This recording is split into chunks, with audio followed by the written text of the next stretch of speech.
तो हेलो, आज हम पढ़ेंगे इंडियन पार्टनरशिप एक्ट 1932। टॉपिक है टाइप्स ऑफ पार्टनर। तो टाइप्स ऑफ पार्टनर में है 9 टॉपिक, 9 टाइप्स ऑफ पार्टनर है। ठीक है, इसको पढ़ेंगे आज।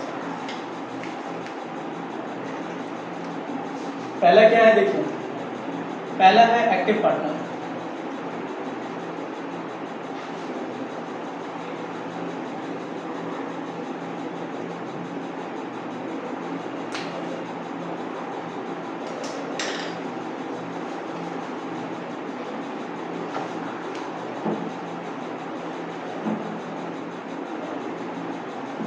पहला जो है वो है एक्टिव पार्टनर। एक्टिव पार्टनर कौन है? जो हर एक चीज़ के लिए काम करता है ऑन बिहाफ ऑफ फर्म। ठीक है, कोई काम करे या ना करे, ये काम करता है। और जब ये रिटायरमेंट लेगा, ठीक है, जब ये रिटायरमेंट लेगा तो एक पब्लिक नोटिस इसको देना होगा ऑन रिटायरमेंट। डेथ होगा तो इंसान ऐसे पब्लिक नोटिस दे के डेथ थोड़ी ना होगा। तो रिटायरमेंट में एक पब्लिक नोटिस दे करके इसको रिटायरमेंट लेना होगा। और ये सारे काम के लिए बाइंड रहेगा, सारे काम के लिए ये लायबल रहेगा जो भी फर्म में एक्टिविटीज़ हो रही है। तो नोट डाउन करते हैं। A partner who is actively engage, पहला पॉइंट है a partner who is actively engage in the conduct of business, in the conduct of business, जो काम में एक्टिव रहता है। दूसरा पॉइंट है, दूसरा है act as agent for all partner. ये जो काम करता है एज अ एजेंट काम करता है। एजेंट और प्रिंसिपल का बारे में बताया कि कैसे कौन एजेंट रहेगा, कौन प्रिंसिपल बनेगा। अगर ये एजेंट के तौर पर काम कर रहा है तो प्रिंसिपल कौन बनेगा? अदर पार्टनर्स बनेंगे। क्यों बनेंगे? क्योंकि लाइबिलिटी उनका भी रहेगा, है ना। अकेला का सिर्फ इसका लाइबिलिटी नहीं रहेगा। ये काम कैसे करेगा? Act as an agent of the firms. तीसरा पॉइंट है on retirement public notice is required. Retirement में पब्लिक नोटिस रिक्वायर्ड रहेगा इसके लिए, एक्टिव पार्टनर के लिए। ऑन रिटायरमेंट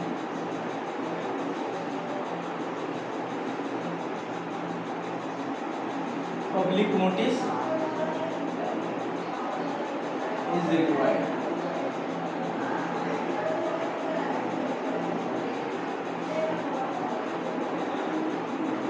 अगर ये पब्लिक नोटिस देता है, तो ये अपने लाइबिलिटी से, जब ये रिटायरमेंट लेगा अपने लाइबिलिटी से ये बच जाएगा। अगर ये पब्लिक नोटिस नहीं देता है, जो इसके ऊपर लाइबिलिटी नहीं भी है, क्योंकि पार्टनरशिप में अनलिमिटेड लाइबिलिटी है, तो आफ्टर रिटायरमेंट भी अगर ये पब्लिक नोटिस नहीं देता है, लोगों को नहीं बताता कि हाँ हम इस फर्म में अब पार्टनर नहीं है, अगर नहीं देता है तो जो भी एक्टिविटीज़ होगा उसमें ये लायबल होगा। ठीक है, तो इसको लिखते हैं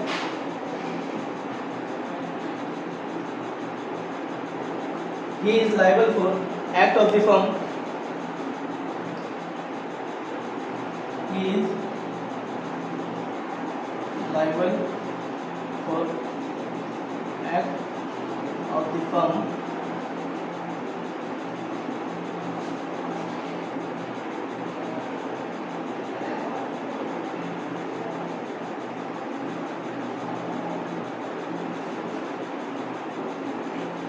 अच्छा, पॉइंट ऊपर नीचे हो गया है। अगर ये कोई काम कर रहा है, एज अ एक्टिव पार्टनर काम कर रहा है, तो ये लायबल होगा कि नहीं? जब ये एज अ पार्टनर काम कर रहा है, जाहिर सी बात है ये लायबल रहेगा हर एक चीज़ के लिए। ठीक है, तो he is liable for the act of the firm, act by other partner on behalf of the firm name. अगर कोई दूसरा पार्टनर भी काम कर रहा है तो भी ये लायबल होगा। ठीक है, किस बिहाफ पर? ये एज ए एजेंट भी काम करता है, एज ए प्रिंसिपल भी काम करता है। कैसे एजेंट और प्रिंसिपल काम करता है पता है, ठीक है ना।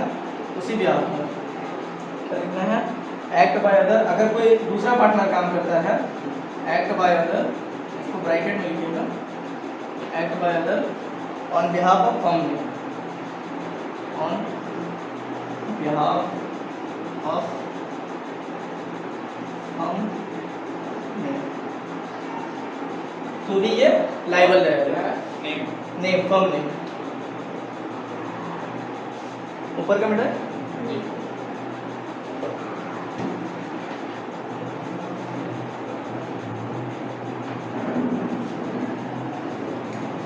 खैर ये पॉइंट ऊपर नीचे हो गया है, तो थोड़ा देख लीजिएगा। इसके बाद वाला पॉइंट है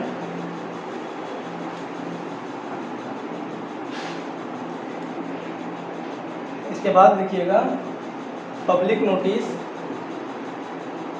आफ्टर पब्लिक नोटिस, पहले ऐसे हेडिंग बनाएगा पब्लिक नोटिस करके,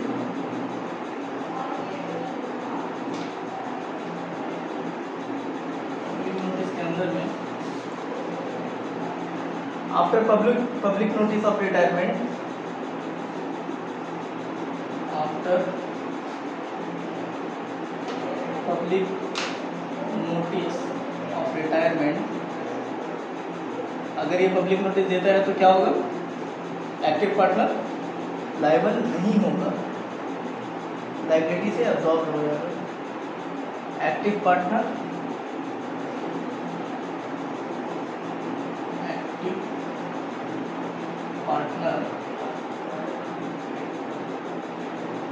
absorbed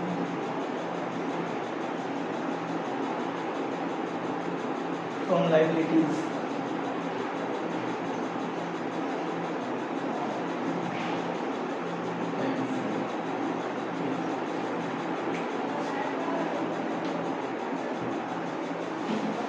और ये जो लायबिलिटी रहेगा ये कब का एब्सॉर्ब होगा, after retirement of the firm, जब ये रिटायरमेंट ले लेगा, after retirement of the firm. बात समझ आए आप? एक्टिव पार्टनर अगर काम कर रहा है तो कुछ भी होता है तो ये लायबल रहेगा। अगर इसको रिटायरमेंट लेना है, हर एक काम के लिए एक लायबल रहेगा, ठीक है। और काम कैसे करेगा, एज ए एजेंट काम करेगा। एजेंट और प्रिंसिपल का जो रिश्ता रहता है वो कुछ ऐसा रहता है, इसको समझ लेते हैं पहले। एज ए एजेंट कोई काम करता है, फिर प्रिंसिपल काम कैसे करता है। ऐसे तो बच्चे लोग पता है, आप लोगों को बताया जा रहा है एज ए एजेंट कैसे काम किया जाता है। मान लेते हैं फर्म में 3 पार्टनर है, ए बी और सी, ठीक है। अगर कोई हमेशा से देखा गया है फर्म में बी बहुत ज़्यादा काम करता है, तो अगर बी कुछ भी काम करता है, ठीक है, on behalf of firm, on behalf of firm, बी कुछ भी काम कर रहा है तो ये एज अ एजेंट काम कर रहा है बाहर जा कर के। जो अगर कोई इंश्योरेंस कंपनी किसी को भेजा है तो वो एज अ एजेंट किसी को भेजा है, और insurance company as a principal काम करती है, ठीक है। बाकी ये जो 2 रहे ए और सी, ये प्रिंसिपल कहलाएंगे इस वक्त कि कुछ भी नुकसान होगा हम सह लेंगे, हम भी सहेंगे, ठीक है। तो ये एज ए एजेंट और प्रिंसिपल का काम होता है कि इसके लिए लायबल ये भी रहेंगे, ए और सी दोनों रहेंगे, और बी अगर कुछ काम कर रहा है, गलत काम भी कर रहा है तो भी वो लायबल रहेगा, ठीक है। तो कहाँ पे, हाँ, अगर ये एक्ट कैसा काम करता है, एज ए एजेंट काम करता है, ठीक है, क्योंकि ये एक्टिव पार्टनर है, सारा काम यही करता है। और अगर ये पब्लिक नोटिस देता है अपने रिटायरमेंट के बाद, तो ये अपने लायबिलिटीज से बाहर रहेगा, अब्सॉर्ब हो जाएगा। आगे क्या है, एक्टिव पार्टनर के बाद नॉमिनल पार्टनर, दूसरा टाइप्स ऑफ पार्टनर है नॉमिनल पार्टनर। दूसरा टाइप नॉमिनल पार्टनर।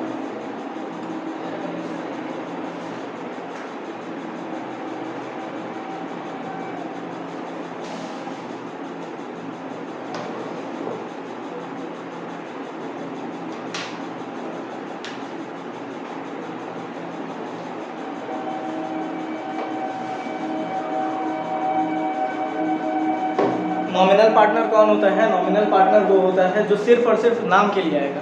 उसको ना वो इन्वेस्टमेंट देगा, ना उसको प्रॉफिट चाहिए होगा, वो ना प्रॉफिट के लिए आएगा ना इन्वेस्टमेंट के लिए आएगा, सिर्फ और सिर्फ वो नाम के लिए आएगा। ऐसा होता है ना कि किसी का गुडविल बहुत अच्छा है या किसी का जो मार्केट में वैल्यू बहुत अच्छा है, ठीक है, उस बिहाफ में उसको लिया जा रहा है कि हाँ भाई आपका गुडविल बहुत अच्छा है, आपका नाम बहुत अच्छा है, ठीक है, आप हमारे यहाँ पर पार्टनर बनना पसंद करेंगे, आपको इन्वेस्टमेंट नहीं देना है, और वो खुद से या फिर उसको हम बोल देंगे, कंडीशन रखेंगे कि आपको हम प्रॉफिट भी नहीं देंगे, फिर भी वो ज़बरदस्ती बोल रहा है कि हाँ अपने नाम के लिए आएंगे, तो वो हो गया नॉमिनल पार्टनर, ठीक है। लेकिन लायबिलिटी जब होगा फर्म के ऊपर तो ये भी लायबल होगा, ठीक है। तो लिखते हैं ये कैसे किस लिए आएगा? Lend his name to the firm, सिर्फ अपने नाम के लिए आएगा।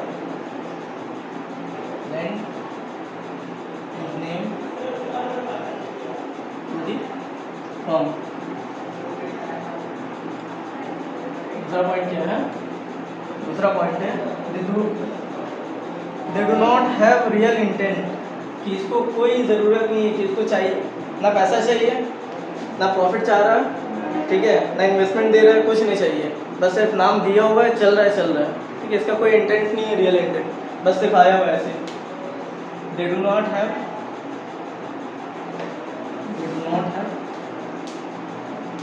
Real intent. तीसरा पॉइंट है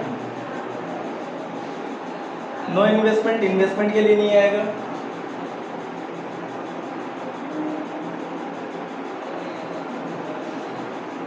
चौथा है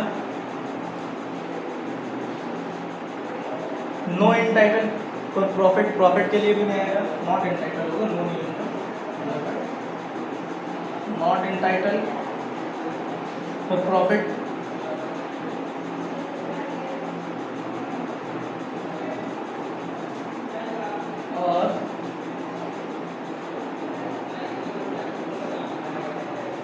और कोर्स ऑफ बिजनेस में क्या हो रहा है, कंडक्ट ऑफ बिजनेस में क्या हो रहा है, इसको इससे कोई मतलब नहीं है, ठीक है।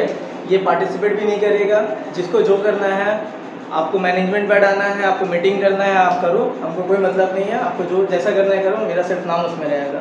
तो ये किसी चीज़ में पार्टिसिपेट नहीं करेगा। No participation in the conduct of business, no participation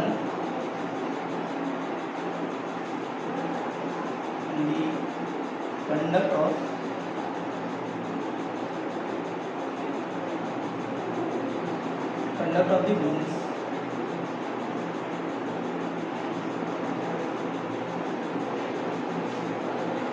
ऊपर का बेटा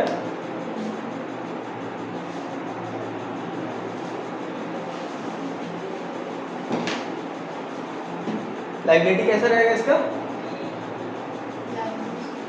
फुल्ली लायबल रहेगा ना, पूरा लायबल रहेगा अगर कुछ भी होता है। समझ आ रहा? नहीं समझ आ रहा? ये तो नॉर्मल पार्टनर है, उसका कुछ फायदा होगा कि अपना नाम नहीं, सिर्फ नाम के लिए आएगा कि हाँ मेरा बिजनेस चल रहा है, अच्छा खासा बिजनेस चल रहा है, मेरा नाम रहेगा उसमें और कोई काम नहीं रहेगा इसका, इसलिए तो नॉमिनल पार्टनर है। कोई इन्वेस्टमेंट में कोई चीज़ नहीं होता है ना, आप जैसे मान के साइड पार्टनर, उसको फिर इतना नाम चाहिए बस और कुछ नहीं। साइड पार्टनर बोलेंगे तो फिर पार्टनर का सारा फीचर्स चेंज हो जाएगा ना, इसलिए कि जैसे कि मान के चलिए एक छोटा सा एग्जांपल हल्दीराम, ठीक है, हल्दीराम में आप भी तो पार्टनर बनना चाहेंगे ना कि उसका गुडविल अच्छा है, ठीक है। अभी तो रिलायंस वगैरह का गुडविल तो बहुत ज़्यादा अच्छा है, हम जैसे मतलब यहीं का बता रहे हैं, कोलकाता का हल्दीराम हो गया, और फिर छोटा से छोटा भी कंपनी यहाँ पर देख लीजिए, अगर वो आपको एज अ पार्टनर बोलता है तो आप जाइएगा कि नहीं जाइएगा? हाँ भाई, ना हमको इन्वेस्टमेंट देना है ना हमको प्रॉफिट चाहिए, लेकिन मेरा नाम रहेगा कि वहाँ पर शो ऑफ के लिए कि हाँ भाई मेरा नाम है इसमें, एज अ पार्टनर हम काम कर रहे हैं, बस इसी के लिए। लेकिन जब ये आएगा लायबिलिटी जब आएगा तो उसको भी बियर करना होगा। तो लायबिलिटी कैसा रहेगा?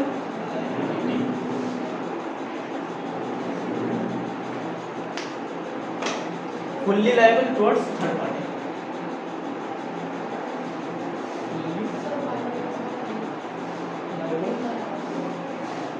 Towards third party. अब समझ आया ना क्या इसका? ठीक, दानिश भाई समझ आ रहा है ना? ठीक, हो गया, हटा दे। सर ये जान गया फुल्ली, इसके बाद फुल्ली लाइबल है, लाइक समझ आ रहा है? हटा के लिख दो। Fully liable towards third party.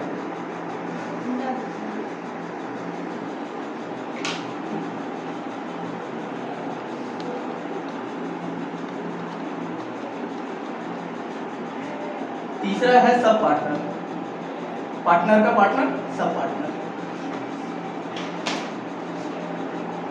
तीसरा पॉइंट है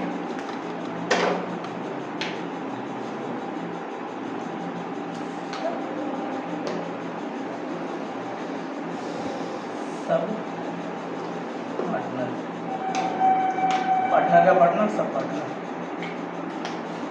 सब पार्टनर कैसे काम करता है और इसको कैसे इंटरेस्ट मिलता है बताते हैं। ये दादाजी, दादाजी, पिताजी, पुत्र नहीं, पुत्र नहीं, चाचा जी, पुत्र तो रहेंगे लिखते हैं सर। नहीं, समझाने के लिए, लिखना नहीं है। यहाँ से 20 से उठ करके आए, चाचा जी मुझे भी हिस्सा चाहिए, काम करो तब मेरे साथ आकर के। सब पार्टनर कैसे काम करता है, ये मान के चलिए दादाजी ऐसा फर्म काम कर रहे, ठीक है, दादाजी एज अ फर्म काम कर रहे हैं। दादाजी के अंदर कितने पार्टनर है, 2-3 पार्टनर हैं, ठीक है, पिताजी और उनके पुत्र काम कर रहे हैं। चाचा जी उठ करके आए, मुझे भी हिस्सा चाहिए, तो आओ चाचा जी काम करें पिताजी के साथ। जब पिताजी के साथ काम करेंगे तो हमारे पिताजी थोड़ा से क्या है, दयालु है, आप मेरे साथ काम करो, आपका घर बार नहीं चल रहा है, हम अपनी तरफ से जो हमको हिस्सा मिलेगा, मान के चलिए इनका हिस्सा है 5:3:2, ठीक है। तो चाचा जी उठ करके आए कि हमको इसमें भी हमको चाहिए, तो पिताजी बोले ये है दादाजी, ये पिताजी, ये है पुत्र, ठीक है। तो चाचा जी उठ करके आए, बोले हमें भी हिस्सा चाहिए, तो क्या बोले कि आप मेरे साथ काम करो, आप हमसे, हम आपके साथ काम कर लेंगे 2:1 में, ठीक है, कि अपने हिस्से में से हम आपको अपना हिस्सा दे देंगे, आप मेरे साथ आकर के काम करो। ये है सब पार्टनर, समझ आया? अब लिखते हैं इसकी फीचर्स क्या है। When a partner agree to share the profit divided, लिखिएगा, when a partner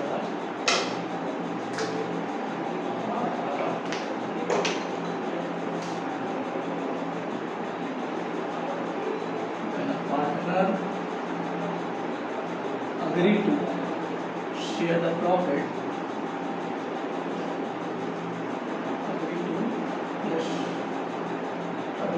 share the profit,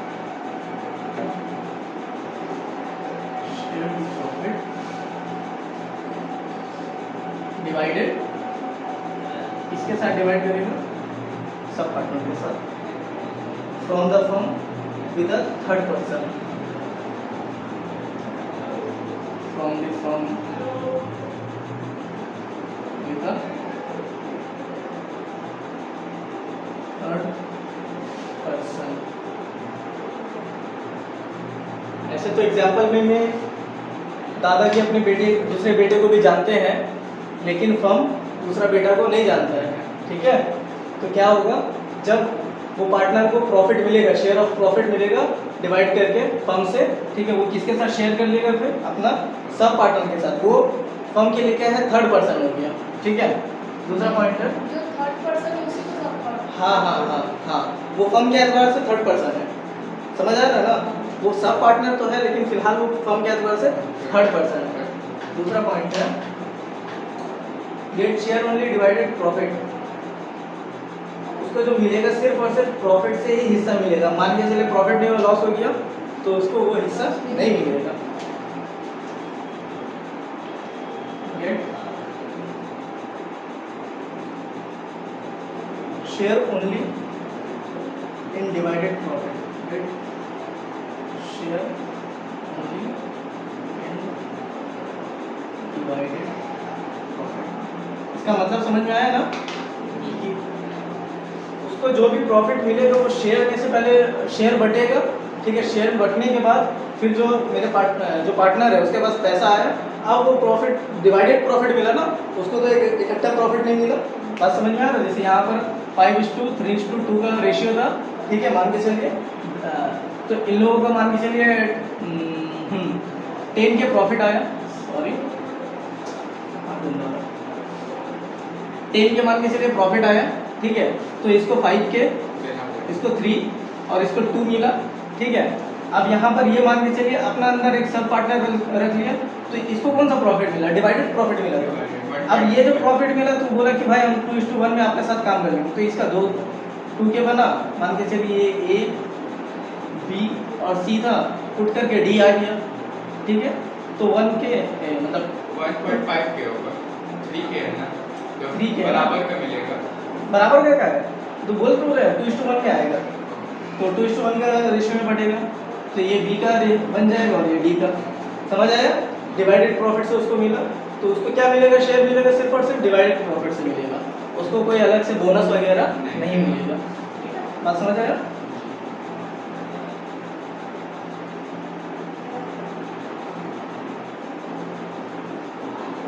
तीसरा क्या है? No authority to interfere in the conduct of management. एक मिनट लिखिएगा, नो अथॉरिटी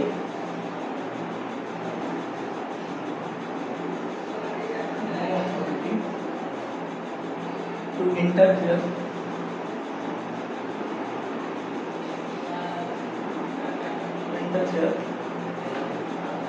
इन कंडक्ट या मैनेजमेंट, इन कंडक्ट या फिर management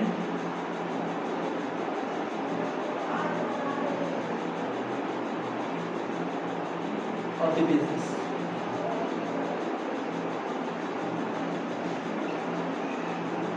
ये लाइन तो क्लियर है कि उसका कोई अथॉरिटी नहीं है कि इंटरफेयर करेगा बिजनेस का कंडक्ट में, क्योंकि वो एज अ सब पार्टनर काम कर रहा है, किसी और के साथ काम कर रहा है, ठीक है।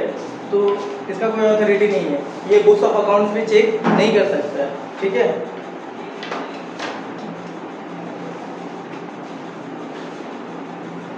आगे चलते हैं। चौथा है क्या है? चौथा है डॉर्मेंट पार्टनर या फिर स्लीपिंग पार्टनर। ये डॉर्मेंट है, यही स्लीपिंग है।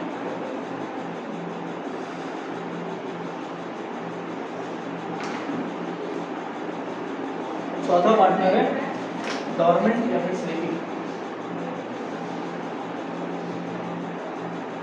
डॉर्मेंट पार्टनर या फिर स्लीपिंग पार्टनर।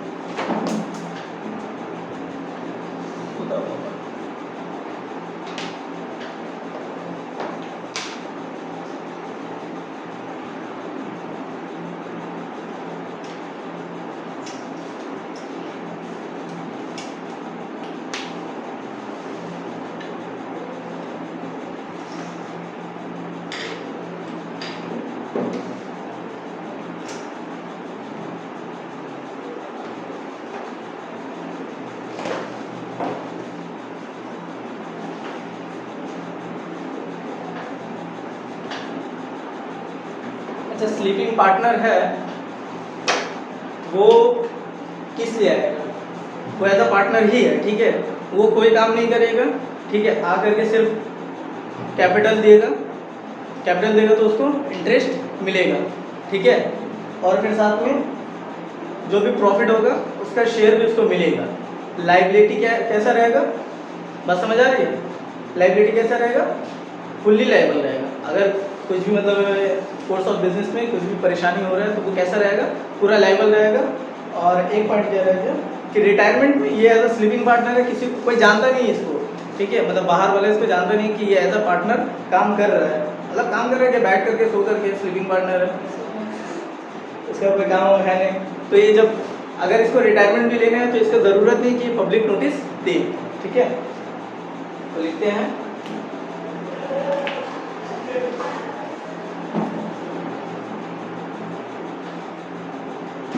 एक ऐसा पार्टनर है पार्टिसिपेट किसी चीज़ में नहीं करता है, इसलिए इसको एज अ स्लीपिंग पार्टनर माना जाता है। No participation, no participation in the conduct of business conduct of business, conduct of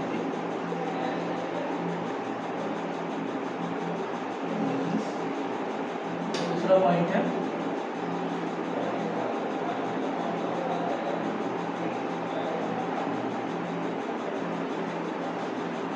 sleeping partner भी कैसे ज्वाइन करेगा, एज एग्रीमेंट होगा, एग्रीमेंट के जरिए ज्वाइन करेगा स्लीपिंग पार्टनर।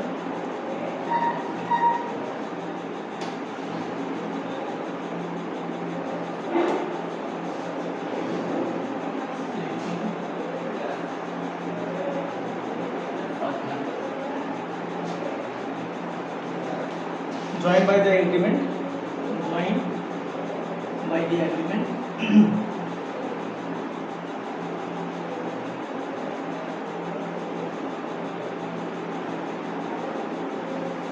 ठीक है, किस लिए आएगा, इंटरेस्ट ऑफ कैपिटल के लिए, इन्वेस्टमेंट भी करेगा, इंटरेस्ट भी मिलेगा,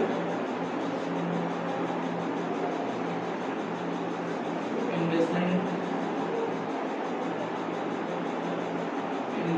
के लिए आएगा, investment for the capital, capital invest करेगा, प्रॉफिट इसको मिलेगा, share the profit of the firm, share the profit of the firm,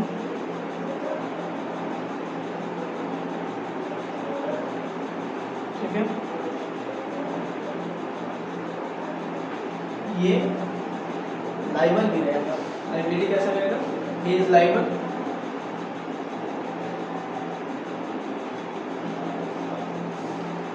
he is liable for the act of the firm, for the act of the firm।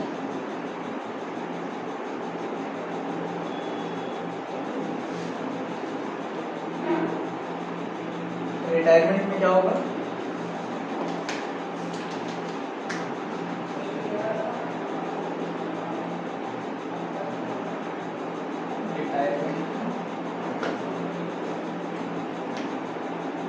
Sleeping partner will not, sleeping partner तो जरूरत नहीं है retirement में public notice देने का, sleeping partner need not give public notice, give public notice.